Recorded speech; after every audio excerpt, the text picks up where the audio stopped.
just catching and releasing what builds up throughout the day. C'est pas facile pour moi. Pas facile pour moi d'être ici. Je suis un technicien. Un technicien, pas un orateur. Donc je vais essayer de vous décrire une chose complexe, les sciences cognitives, affectives et sensorielles. J'essaie de faire ça en 30 minutes. Je vais essayer de le condenser le plus possible. Donc, j'ai commencé par choisir un titre très racoleur. Pourquoi aime-t-on ce qu'on aime? Je sais pas si on va réussir à ça. Je vais peut-être mettre la question un petit peu différemment. Que faire pour se faire aimer quand on est un plat, quand on est un commercial, quand on est une personne, quand on est une chose ou un produit? Donc vous pensez bien que les scientifiques se sont jetés sur cette question et essayer un petit peu d'y répondre. Vous verrez qu'on n'a pas la réponse, vraiment. Mais on avance. Quand vous m'avez demandé, et la voix, est-ce que c'est important? Je vous ai apporté une belle voix. Je vous ai apporté une belle voix. Donc si vous êtes commerciaux et que vous voulez un petit truc pour vous faire aimer, pour vendre, vendez avec une voix grave et surtout, parlez à moins de 120 mots minute. Donc on fait des études, on prend le même texte, le même pitch, et on demande au client s'il croit, s'il va acheter ou pas. Eh bien la voix a un effet sur 11% de la persuasion. Donc si la voix est grave et lente, la personne n'est plus convaincue. Alors pourquoi est-ce que ça se passe comme ça? Parce que quelqu'un qui ne vous connaît pas, qui vous connaît mal, un client, essaie de juger si vous mentez ou pas. Alors il a un fantastique détecteur de mensonges. C'est votre stress. C'est la même chose qu'une machine à détecter les mensonges. Et comment est-ce qu'il entend un stress? Un débit supérieur à 120 mots minute. Donc automatiquement et inconsciemment, la persuasion diminue.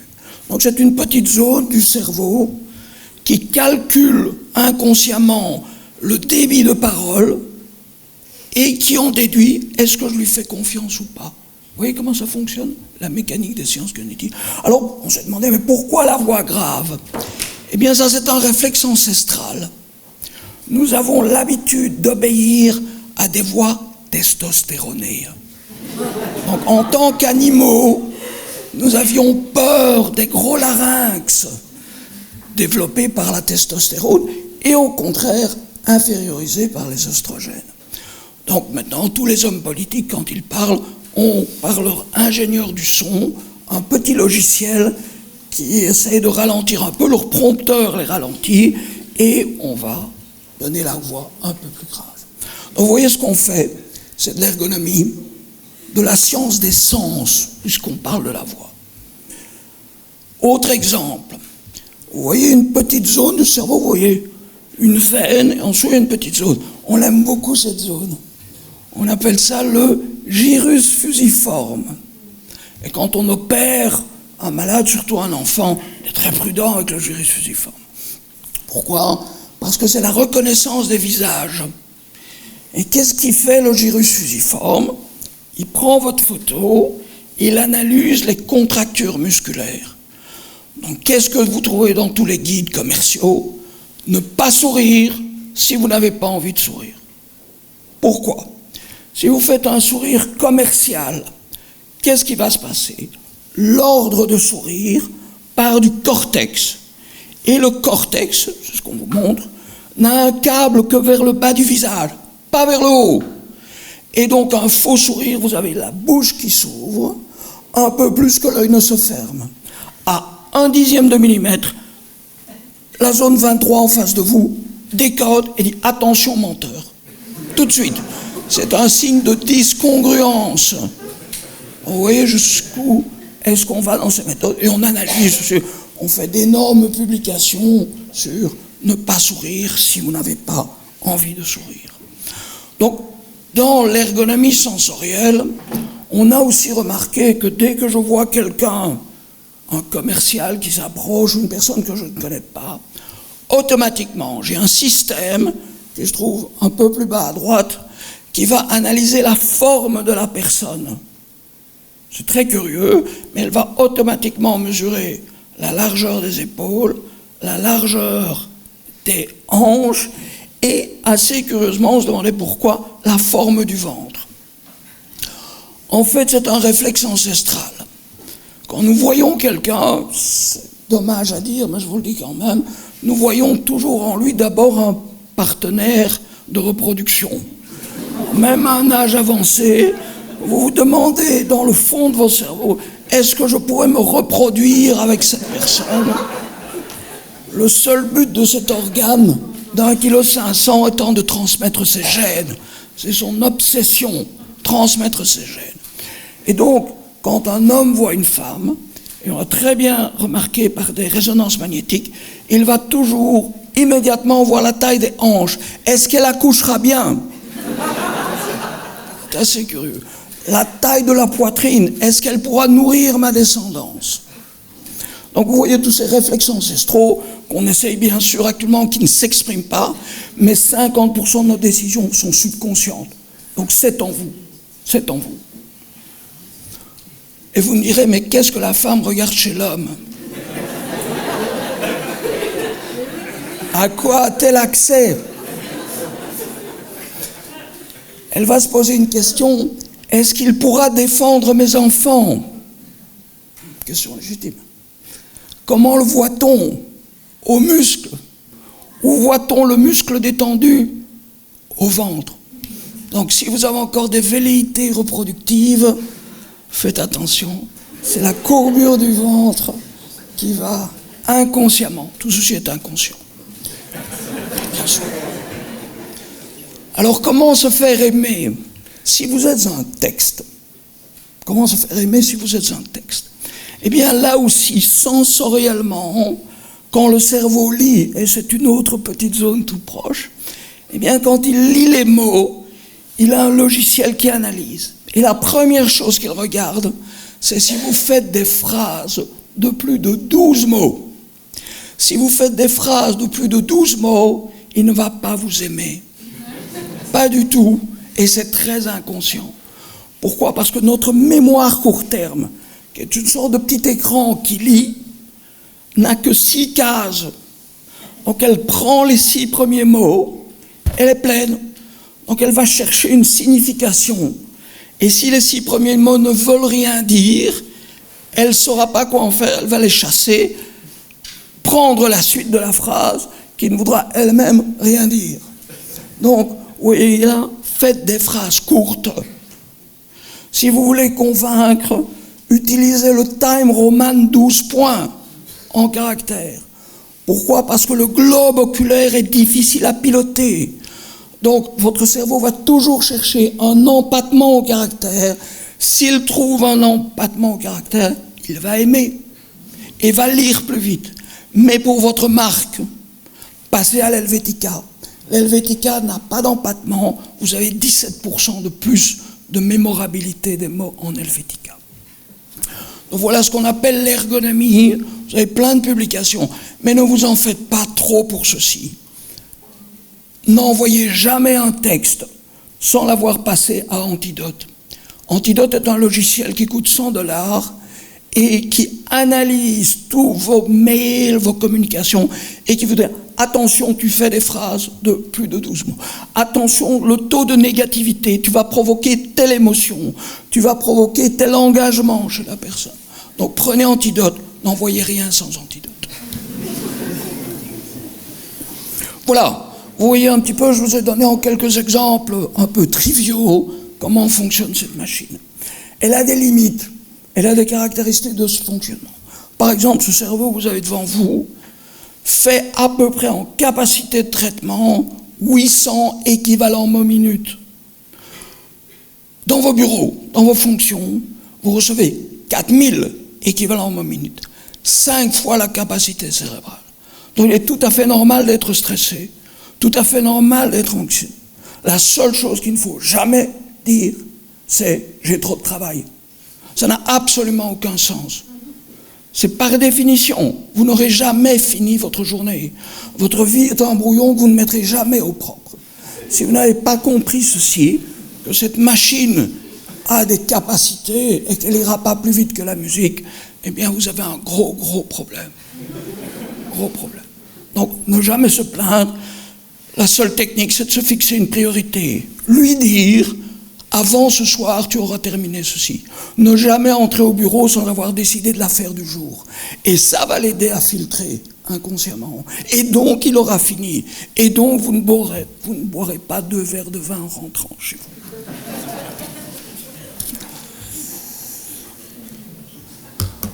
Donc voilà ce que l'on fait.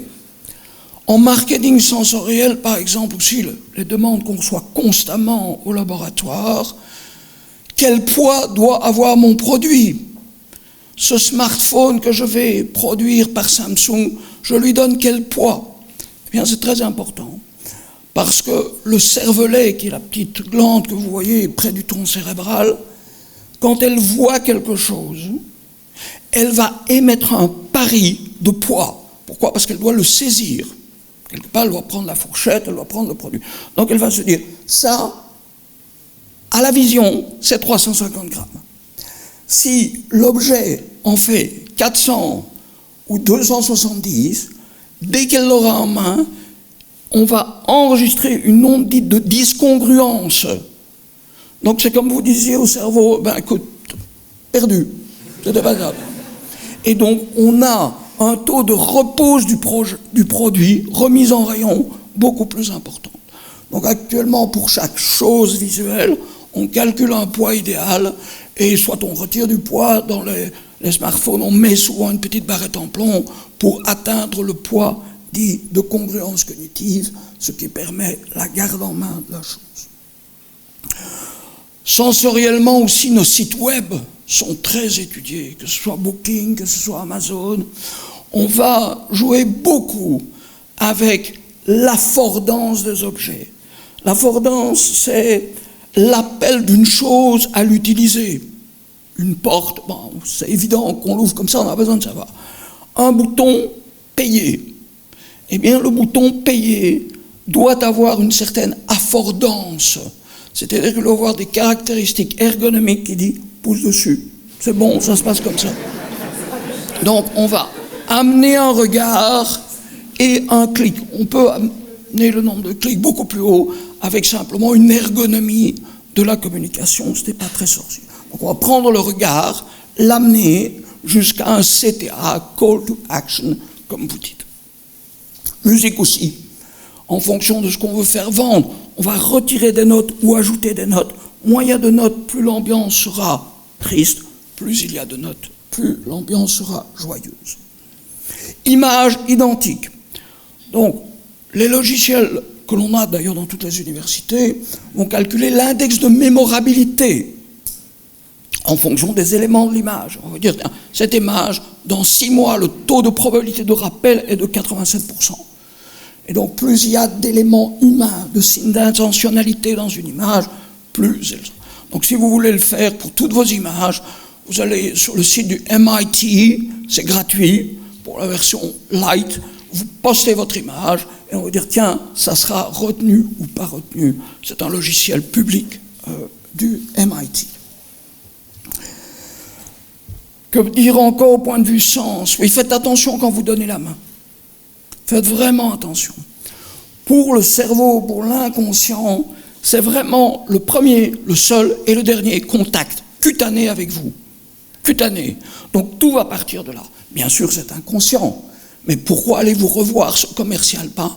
Eh bien, on a des indices et on peut calculer comment vous donnez la main. La pression. D'abord, la pression, elle doit être très fine. Elle doit être identique à celle qui serre. Donc, en tant que commerciaux ou représentants d'une société, serrez autant. Le recouvrement, le taux de peau qui entre en contact avec la peau. Vous voyez même certaines personnes qui font à double main. Ça marche très très bien.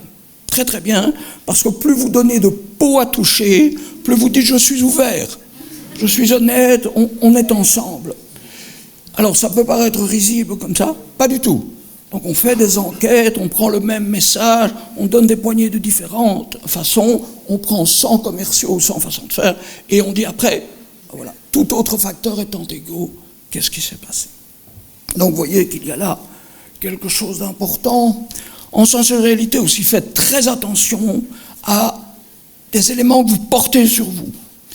Donc encore une fois, cette mémoire court terme de celui qui vous regarde, elle a entre 45 et 60 secondes pour décider si vous êtes ami ou ennemi.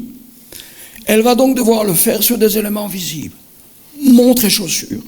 Montre et chaussures sont des éléments sur lesquels on va en induire votre qualité. Donc faites attention si vous avez un pouvoir de conviction à exercer aux montres et chaussures. Voilà un petit peu ce que je voulais vous dire. Quels sont les mécanismes derrière ceci? C'est un peu technique. C'est un peu technique. Comment se fait-on plaisir? Comment est-ce qu'un grand chef fait plaisir? Eh bien, il vous frotte vos peaux rouges et humides. Donc, je ne sais pas si vous avez déjà eu l'occasion de frotter des peaux rouges et humides, mais ça fait beaucoup de bien. Vous devez essayer. Vous devez essayer. Donc, vous prenez une peau rouge et humide et vous lui faites faire un mouvement de va-et-vient. En fait, en faisant ceci, la peau rouge et humide, qu'est-ce que c'est? Ce sont des neurones sans protection cornée. Donc, vous avez un accès direct au lobe limbique que vous avez devant vous, et le lobe limbique est responsable de l'orgasme. C'est lui qui, au-delà de 300 millimètres de mouvement, va provoquer ce qu'on appelle une potentialisation synchronisante, et avec un plat, un grand chef comme vous, on peut provoquer de réels orgasmes gustatifs, comme on peut l'avoir avec la musique, avec d'autres sens. On étudie bien aussi les hormones de l'amour. Comment rencontrer la personne qu'on aime? La première chose à obtenir est de sa part un jet de lulibérine. Dès que la personne en face de vous a émis sa lulibérine, vous avez une chance. Le problème, la lulibérine a un taux de demi-vie de 6 mois. C'est-à-dire qu'elle va créer ses anticorps et va diminuer. Donc, après 6 mois, au lieu de dire « Bonjour chérie, comment vas-tu ?» on va dire « Qu'est-ce qu'il y a à manger ?» C'est normal. C'est normal. Ce qui va créer le couple, c'est bien sûr, vous le connaissez bien, c'est l'ocytocine. L'ocytocine, si vous parvenez à générer l'ocytocine, vous serez sûr de former un couple plus stable. Les émotions, maintenant. Je vous montre une ancienne étude, on fait des résonances magnétiques nucléaires, on passe les gens au scanner, ça date d'une 20aine d'années, et on travaille sur comment rendre les choses aimables, agréables. Alors on est beaucoup plus loin que ça maintenant. Par exemple, dans Game of Thrones. Game of Thrones est une série qui a fait beaucoup de succès. Eh bien, Game of Thrones est écrite par un logiciel, en fait. Donc le logiciel va revoir un peu tout pour avoir vraiment une mécanique qui génère les émotions. Pourquoi? Parce que génétiquement, nous serons automatiquement émus, forts, par 4 conditions. La séparation de désir, l'injustice aux faibles, la confiance trahie, et j'oublie toujours le dernier, la responsabilité incapacité. Donc si vous regardez Game of Thrones, eh bien c'est une machine à 4 temps qui vous donne toujours une séparation de désir, une responsabilité incapacité, une confiance trahie. Donc ce sont des mécaniques. Le Da Vinci Code et tous les grands succès, jusqu'à Plus belle la vie et Sous le soleil, sont des machines à émotion. Voilà un petit peu pour vous donner les coulisses de ce qui se passe. Alors tout ça a fait beaucoup de bruit. Pourquoi? Parce qu'on vient d'avoir 2 prix Nobel. 2 prix Nobel. Donc si vous voulez lire un livre sur paiement sans douleur, sur ces émotions, sur les sens, je vous recommande les livres de ces 2 personnes, qui sont l'un système 1, système 2, l'autre misleading, sont 2 prix Nobel de quoi? De médecine? Non, d'économie. Donc ce sont les sciences comportementales, et on a bien sûr étudié toutes ces sciences comportementales. On a commencé par les bureaux. Comment rendre les personnes plus intelligentes, dit-on? En fait, c'est faire moins d'erreurs. Donc, si vous connaissez un peu ces courbes, eh bien, vous savez que notre intelligence varie dans la journée. on a 2 pics d'intelligence, 3 heures et 10 heures après l'éveil. Qu'est-ce qu'il en ressort? Ne jamais faire de réunion avant 11 heures. Pourquoi? Parce que le pic de l'intelligence du matin est un pic de créativité, de profondeur, alors que le pic de l'après-midi est un pic de vitesse de communication. Vous avez tout intérêt à faire la réunion le plus tard possible. Ne jamais commencer la journée par la lecture des messages. Ne jamais commencer la journée par la lecture des messages. Si vous mettez cette lecture de messages dans le pic 1, le cerveau va considérer que lire les messages est votre seul métier. Donc il va vous arrêter de fonctionner tant qu'on ne vous dit pas quoi faire. Les problèmes des autres vont prendre le pas sur vous. Donc dans toutes les entreprises, on ne lit pas ces messages avant 11 heures. Autre leçon de ces prix Nobel, ne jamais envoyer vos messages importants le jour même. Faites l'expérience, retardez-les, relisez-les le lendemain. Vous trouverez 27% d'amélioration. Pourquoi? Parce que pendant la nuit, tout le savoir, l'information qui était tombée dans le cerveau à 5 fois sa capacité a été traité. Donc on a classifié les choses. Donc le lendemain, vous avez plus de capacité. J'ai bientôt terminé. Ce qui nous a beaucoup intéressé aussi, c'est le stress. Parce que le stress rend idiot. Franchement, le stress rend idiot. Donc, si vous êtes à un stade 2B, je ferai vraiment attention. Parce que le nombre d'erreurs augmente. Donc, vous connaissez bien ces stades de surcharge de travail. 2A, irritabilité. Vous devenez émotif par rapport à un événement qui en principe ne l'est pas. Le 2B, stade 2, 2A, vous vous mettez au lit, vous ne trouvez pas le sommeil. 2B, vous vous réveillez avant le réveil, et le plus grave, c'est le réveil nocturne. Ensuite, on passe au stade 3, qui est anxiété-dépression. Donc, dès un stade 2B, le taux d'erreur devient excessivement important. Donc, on n'admet pas ce genre de stress. Alors, bien sûr, on s'en sert de ce niveau de stress. Dans un paiement, on va, dit-on, tenir le client au point S. Le point S, c'est la quantité idéale d'incertitude pour obtenir ce qu'on veut. Donc il y a une quantité de stress idéale. Commençons simple. Le film Titanic, c'était un de nos premiers contrats. On nous appelle, mais qu'est-ce qu'on fait? Ils connaissent la fin de l'histoire, le bateau va couler. Et donc, il convient scène par scène de vous maintenir à plus de 180 points. Si vous n'êtes pas à plus de 180 points d'astreinte, eh bien, on ne regarde plus le film. Il y a des longueurs, on s'ennuie. Donc, par exemple, nous avions 7 scènes à 160 points. Qu'est-ce qu'on va faire pour augmenter le stress? Eh bien, on va vous montrer l'iceberg 12 minutes avant de le montrer au capitaine du Titanic. Et donc, pendant 12 minutes, vous savez quelque chose qui le met en danger, vous ne pouvez pas lui dire. Vous ne pouvez pas lui dire. Et donc, vous gagnez 40 points. Donc, on repasse notre fameuse courbe de ce côté-là. 27 personnes regardent la même page. Il n'y en a plus qu'une, c'est totalement faux. C'est évidemment totalement faux. Mais il faut un certain stress pour qu'on pousse sur le bouton. On en parlera, si vous voulez, tout à l'heure sur... Voilà, donc on en est un petit peu à étudier tout ceci. Le sens visuel. Si vous travaillez sur un bureau encombré, votre intelligence diminue de 12%. Donc, si vous avez un champ encombré, ben simplement, allez, c'est simple, vous avez 1 litre par minute de sang, vous le sentez. Un périphérique encombré, vous êtes dans une salle bruyante, vous avez beaucoup de monde, eh bien, automatiquement, vous perdez 500 millilitres de sang.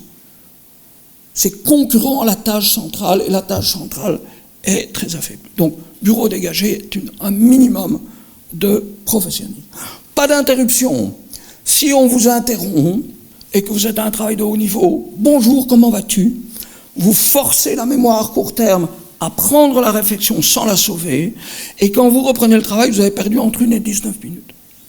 Donc, protection totale des interruptions, au moins 30% de votre temps, je parle des cadres d'entreprise.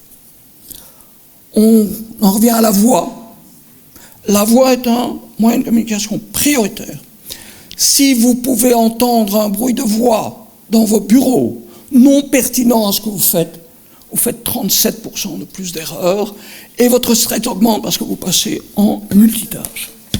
Donc vous voyez, nous sommes tout au début de ces découvertes, vraiment tout au début. Vous voyez, pour le rire, comment est-ce qu'on essaye de travailler, qu'est-ce qui se passe, pourquoi est-ce que le paiement est sous-douloureux? Alors on essaie d'étudier un petit peu tout ce qui se passe à ce moment-là. C'est terminé. Je crois qu'il ne faut pas aller plus loin. Il y a de très bonnes publications qui vous reprennent toutes ces choses, qui vous donnent tous ces petits conseils. Soyez malgré tout méfiants. Je dirais que si vous avez une seule chose à faire, c'est quand même de faire un petit audit. De faire un petit audit avant de vendre un produit, avant de présenter une chose, faites un audit ergonomique. Regardez un petit peu tout ce qu'il y a, et notamment pour les processus de paiement, et ça, on verra très rapidement au cours de la table ronde. Conclusion, ne m'écoutez pas. N'écoutez pas les techniciens. N'écoutez pas les professeurs avec une blouse blanche. C'est pas ça. Ça, c'est de la productivité, c'est tout. Je te rejoins. Ce qui est le plus important, c'est votre cœur, c'est l'humanisme, c'est votre savoir-faire, votre intuition. Alors, gardez ces petites techniques productivistes et professorales. Vous n'avez pas besoin de donneurs de leçons. Merci beaucoup.